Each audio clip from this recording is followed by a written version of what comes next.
এই ভিডিওটি শুধুমাত্র বিনোদনের জন্য বানানো হয়েছে, তাই দয়া করে কেউ চুল পাকনামি করে সিরিয়াসলি নেবেন না। কি আবার একটা ফালতু মিশন, তাও আবার মুরগি চুরি করার মিশন?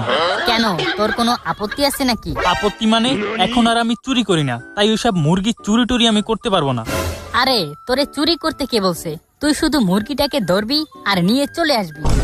আগের বার সাকুরার মুরগি চুরি করে ধরা খাওয়ার পর কি মাইটটা এনে দিছিল। ফ্ল্যাশব্যাক। আমাকে আজ রাতেই ওর মুরগিগুলো সাবার করতে হবে। কি আমার মুরগি চুরি করবি? আজ তো তুই শেষ নারুটো। আরে ও আমার মনের কথা কিভাবে শুনতে পেল? End of flashback. না না ভাই, আমি আর এসব চুরি টুরির ভিতরে নেই। আরে হালা চুপ থাক, মরতে চাস নাকি? আরে এখন রাজি হয়ে যা, তোরে মুরগির মাঝের ঠ্যাংটা দিমো অনেক। কি বললি বোকা? ঠিক আছে ঠিক আছে, ও যাবে। ওকে 3 নাম্বার লেগ পিসটাই দিয়েন। আরে বোকা দোচা, কাদের সামনে কি কস? এখনই তো তোর ঠেলা দিয়ে খেলা শেষ করে দিত।